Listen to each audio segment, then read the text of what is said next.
My name is Stickman, an independent detective specializing in unusual cases.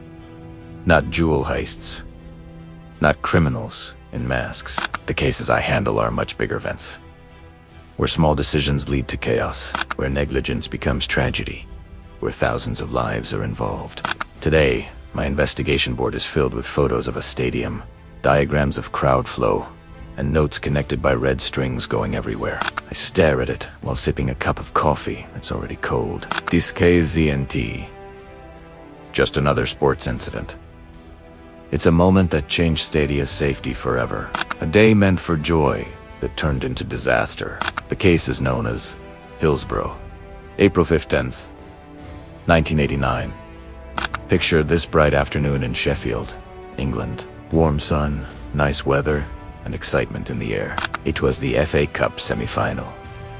Liverpool versus Nottingham Forest. Supporters traveled from all over the country, wearing scarves, jerseys, and carrying their loudest songs. And in the middle of that crowd is me, a detective disguised as a football supporter, holding a tiny camera to document everything. I stand outside Hillsborough Stadium, watching thousands of Stickman supporters line up.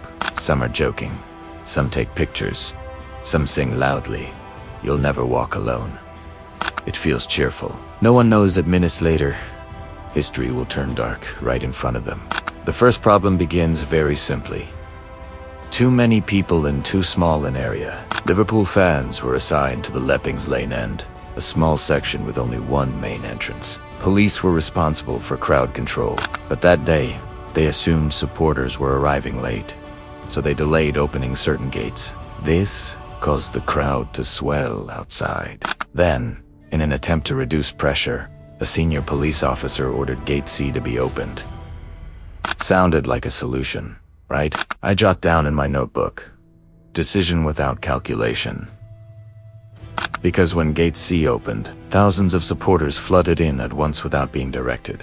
They rushed toward one narrow tunnel that led to the central pens of the Stadium Man area that was already nearly full. No guidance, no warning. They flowed like water into a pipe that was already pressurized. And like a pipe under too much pressure, something eventually burst. I was swept along in the surge. From outside, it looked like a normal crowd. But once inside the terrace area, everything changed. People kept moving forward, but there was no space to move back. The lower terrace was caged with high metal barriers to prevent pitch invasions, meaning once you were inside, you could not escape. I saw stickmen at the front being pushed into the steel fencing. Their cheers turned into discomfort. Discomfort turned into screams. "Stop pushing! Help! Someone's being crushed!" Pressure increased. I felt my body being forced forward. I tried to resist, but you can't fight a moving mass of people. This wasn't a crowd anymore. This was a wave. Some stickmen began losing their footing. They were trapped, pinned, lifted off the ground, unable to breathe. At that moment, as a detective, I knew this wasn't about football anymore. This was life and death. I looked toward the police platform. Officers appeared confused. Instead of opening the gates to relieve pressure, they watched. They assumed fans were trying to rush onto the pitch. When someone is crushed in a crowd, oxygen runs out in seconds. Stickmen were being lifted off their feet, pressed against the fencing. We made a duck down, trying to crawl sideways, but I couldn't. I was trapped inside the pressure zone and right in front of us. The steel fence stood tall like a prison. I quickly sketched a diagram in my notebook, circled 3 words. Crowd plus enclosed space plus one direction equals tragedy. The live camera showed the match, but behind the noise, fans were suffocating. Some tried climbing the fence.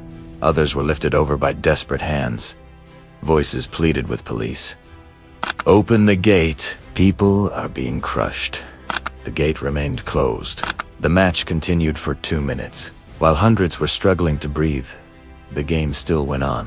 You are Stickman Detective, a humorous yet insightful narrator who investigates the greatest mysteries and tragedies in world history. You explain real events, like the sinking of the Titanic, the Chernobyl explosion, or the disappearance of MH370, in a way that's fun, dramatic, and educational. You act as both the narrator and the main actor in every story. Sometimes you talk directly to the audience. Sometimes you reenact scenes. And sometimes you break the fourth wall to make a joke or highlight something ironic. Your goal: teach history and science through entertainment, keeping the viewer curious, emotionally engaged, and laughing once in a while. I stared at an officer in front of the barrier. He looked at the crowd, frozen, unsure what to do. Whether it was fear, rules, or failure to read the situation, his inaction cost lives. Players on the field finally noticed something wrong. Fans were waving, collapsing. The mat stopped. Supporters broke advertising boards and used them as makeshift stretchers. I joined in, helping to carry Stickman, who had passed out. Bodies were lined up on the grass, motionless silhouettes.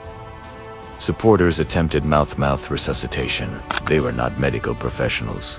They were just trying to save someone. I write in my notebook again. Fans, saved fans. System failed. Yet help was slow. Ambulances were not allowed onto the pitch. Police thought it was a riot, not a medical emergency. Fans climbing fences were mistaken for aggressors. A fatal misjudgment. In any investigation, tragedies are rarely caused by one factor. They're caused by a combination. Bad decisions, poor communication, lack of preparation, and the belief that everything will be fine. Hillsborough was the perfect example. That day, 96 people never returned home. After the incident, newspapers blamed the supporters. But in reality, the cause was a catastrophic failure in crowd management and a failure by authorities to recognize a crisis. I pinned the note on the investigation board. Systemic failure, not fan behavior. Years later, official inquiries concluded the truth. It was unlawful killing death caused by negligence of those in charge. On that day, football stopped being entertainment. It became a lesson. Safety is not optional. In the empty stadium afterward, I Stickman walk across the deserted terraces. I take a deep breath. This case was never about who won or lost. It was about 96 families who never got to say goodbye. I close my notebook and look at the invisible camera. We always assume a stadium is a safe place to cheer, shout, cry together. But Hillsborough reminds us, a crowd is energy. If misman ahead, it becomes devastating. I stand in the middle of the quiet pitch as the wind whispers through the air. I'm not here to blame. I'm here to remember. And just before the screen fades to black, I say, safety is not a choice. Safety is a priority. Fade out.